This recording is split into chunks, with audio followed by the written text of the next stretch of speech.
Now, last but certainly not least, please allow me to introduce to you Nina Matsu from the Wrocław University. Nina is a research associate in another project at Wrocław University. She completed her PhD in the history of religion from Concordia University in 2019, titled When Mithras Came to Rome, the cultural transmission of Mithras from Persia to the Hellenistic and Roman worlds. Her research interests include foreign cults of the Roman Empire, especially Mithraism, imperialism, and identity in the ancient world. She's currently working on her first monograph of the title The Occidental Gaze of Roman Mithras, which will be out in the Ancient Iran series, a peer-reviewed book series by Brill. Subject of today's presentation will be Hail to Mithridates, the Pontic king blessed by the Achaemenid deity. Please welcome Nina Matsu.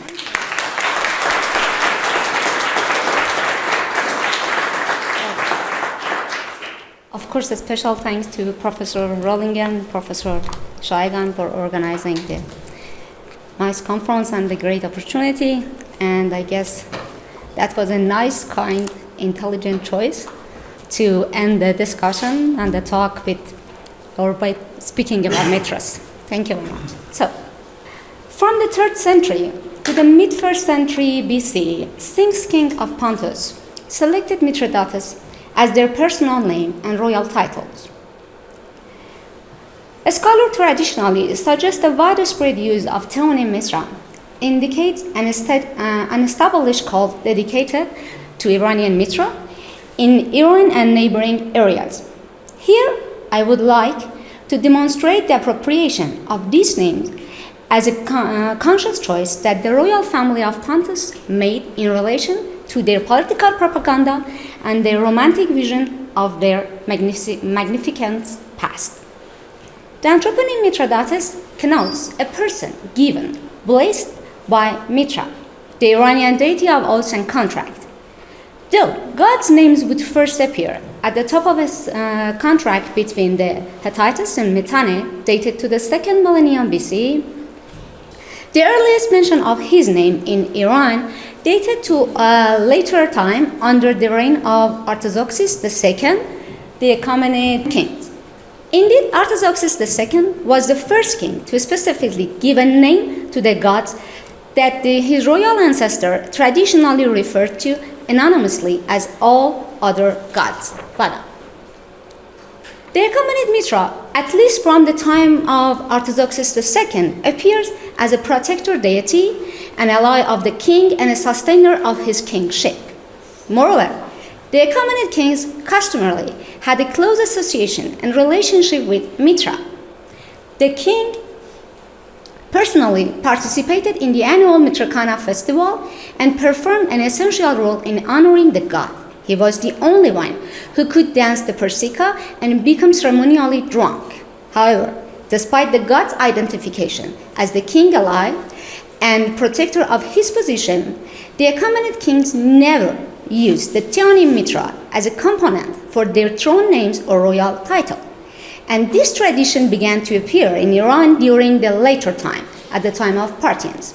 With this point in mind, that the Achaemenid throne names usually connoted some religiopolitical emphasis, the absence of theophoric names, even under the reign of Artaxerxes II, may attest to the non-political stature or association of the god, the character that the deity would gradually adopt in the Achaemenid satrapies. In contrast to the royal family, the use of theophoric names was prevalent among elites and ordinary people in their vast territory and environs, even long before the theonym Miθra appeared on the royal inscriptions. We can find an excellent example of anthroponym Mithridates in Herodotus' Histoire. According to his report, Mithridates was the royal shepherd in the Median court assigned to murder Cyrus, but he decided to raise him as his son. Mithridates, son of Ariobarzanes, or Mithridates, son of Thais, the slave of Lydian man Attis, who was condemned to death and his name was mentioned in an inscription relating to sacrilege from Ephesus, or other instance attesting to the commonness of Mithridatic names among the people of the Achaemenid territory. Nevertheless, despite the fact that the Achaemenid royal family members never paid particular attention to Mithridatic name, using this name as the inheritance of old Iranian and Achaemenid onomastic tradition gradually increased and became a component of political propaganda in later periods. Thus, from the 3rd century to the mid-1st century BCE, a ruling family came to the throne in Pontus who stressed their political agenda by repeatedly using the theophoric name Mithridates as their identical throne name across the generations. The Hellenistic kingdom of the Mithridatic dynasty emerged in northern Asia Minor at the beginning of the 3rd century BC along the coast of Pontus Euxinus. Pontus, in particular, was an autonomous region with a strong economy, rich in natural resources, and diverse in culture and ethnicity. Greek dwelt on the coastal strip in which the Greek colonies dominated, while Iranians and native Anatolians resided more in the inner region. Such a demographic composition brought a vast array of diverging cults, deity, and religiosity to Pontus, resulting in hybridity and mixture among its cults and deities. However, our knowledge about religiosity in Pontus during the reign of Mithridatic rulers is largely limited to the Greek cities of the kingdom and particularly to the time of Mithridates Eupator. The Pontic pantheon includes some Greek deities, Zeus, Dionysus, Hera, Eros, the local Anatolian cult, the cult of Menema, and some traces of Iranian goddess Anahita. The appearance of Greek gods on Pontic connotes represent the importance of these deities and signals their function for their kingdom political agenda.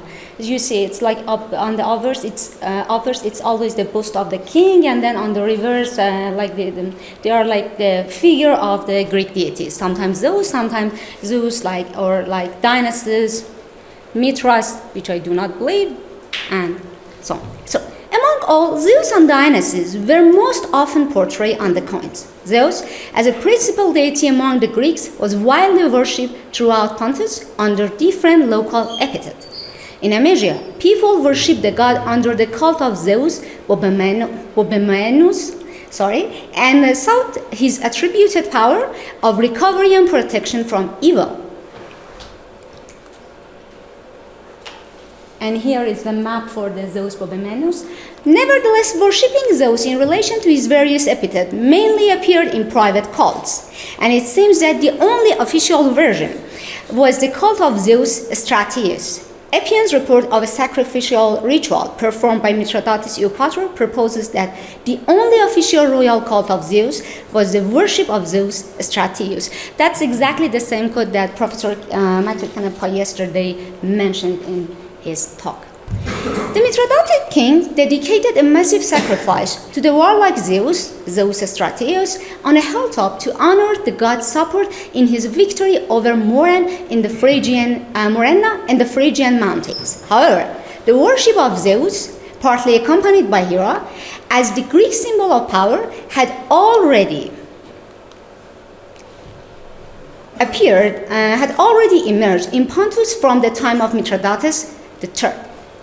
When the deities appeared in the Pontic coinage from the 3rd century BC, and which became more popular in the 2nd century BC.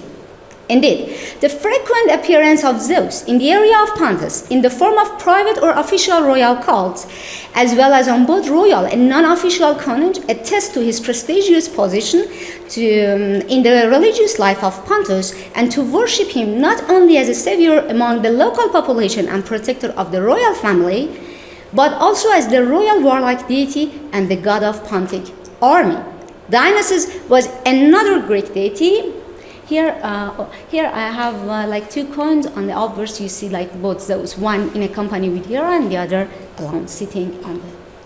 So, Dionysus was another Greek deity who received intense attention from the Pontic dynasty and its last king in particular. At about 102 BC, the king Mithridates II identified himself with Dionysus and officially called himself Mithridates Eupator Dionysus, probably in relation to his Phil-Hellenic policy, and simultaneously numerous mask and terracotta figurines of Dionysus were produced in Amisus and spread over North Pontic region and Colchis. The local Anatolian deity were the second group of gods worshipped by the Anatolian people. Strabo reports on the two temples of men Pharnaces in Ameria, and more importantly, the great temple of Ma at Politico-cultural, whose priests rank second in importance and honor after the king. Strabo provides a detailed description of Ma's temple in Pontic-cultural, where people from all over the region and even Armenia gather together at the time of the annual festival to honor the goddess. He also points to a group of people who live in the city permanently and perform sacrificial rituals for the goddess. The last group of deities venerated by the people of Pontus were the Iranian deities. In fact, the only one that I could find was the goddess Anahita, such as the goddess Anahita. According to Strabo, the victorious Persian general established a temple dedicated to Anahita at Zela in the 6th century BC. It was a huge temple with numerous servants, where the people from Pontus made their vows for their more significant concern. In addition to revering Iranian deities, using the Iranian theophoric name Mithridates was prevalent in the Pontus region and favored particularly by the royal family. Though, despite what is suggested by their preferred royal name, there is no particular stress on Miθra as a patron deity of the royal family or even Mithra's worshipping in general.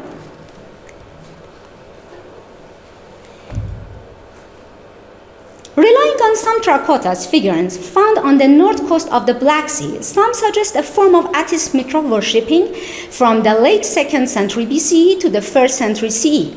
Yet, the issue with this reading is the misidentification of Attis iconography.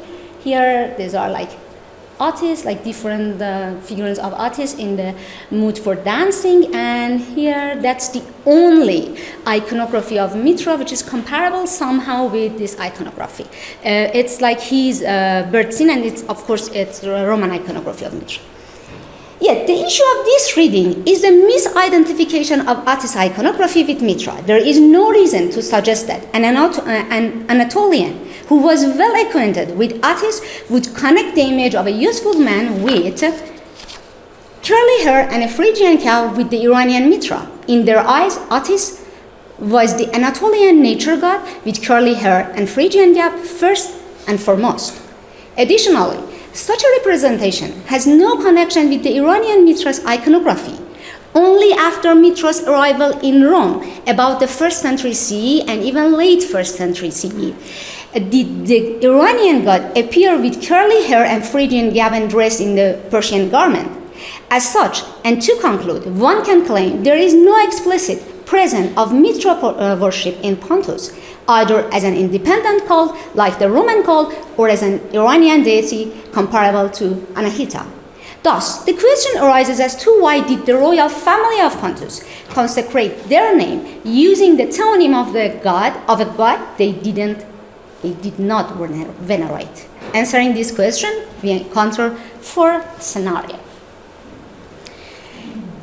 So, fashion. The use of Mithraphoric names was prevalent in Pontus owing to the cultural inheritance from the Achaemenids who had controlled the region for decades. As Herodotus mentioned, the inhabitants of northern Anatolia were merged into the 3rd and 19th satrapies of the Achaemenid Empire. The royal family and people of Pontus used those names as at the level of social limitation, reusing an onomastic tradition preserved in their collective memory rather than having any particular religious understanding or conception of the god and his attributed theophoric name, accentuating their family tie. As Rudiger Schmidt argues, only the first use of a theophoric name can be considered as an indication of religious motives or circumstances of an ethnic group or historical period. And any subsequent reuse should be discussed in relation to other reasons, such as stressing the family tie. Historical sources attest to the widespread use of anthroponym Mithridates prior to the time of Mithridatic dynasty of Pontus. Thus, also in connection with the first scenario, one strong motivation that could be inspired the royal family of Pontus was stressing their Iranian background and preserve family ties with their Achaemenid antecedents. One step further, third, would be using the anthroponym Mithridates as a part of the Pontic political agenda. The royal propaganda machine attempted to deify the figure of the king by identifying him with the Greek deities. That's why you see always on the rivers and overs like Greek deities with the bust of the king. With the Greek deities and honoring him with his Iranian theophoric name. In this manner, they developed their Hellenic claims and received the support of those Greeks inhabiting the coastal part of Pontus, also evoke their Iranian background that brought the friendship of the internal part of their territory. Finally, and let's contextualize the discussion in the context of this workshop and also in a broader image. A quick review of these scenarios lead us to a local instance of Persianism. The royal family of Pontus, the Mithridatic kings, embrace an Iranian theophoric name and use it to creatively refer to their Achaemenid lineage and ancestors. The royal title of Mithridates was a political motto rather than a theophoric name of a king blessed and supported by the deity. A political sign to recall the brilliant past of those kings whose political strategy were updated to their current circumstances for claiming a glorious future. Thank you very much.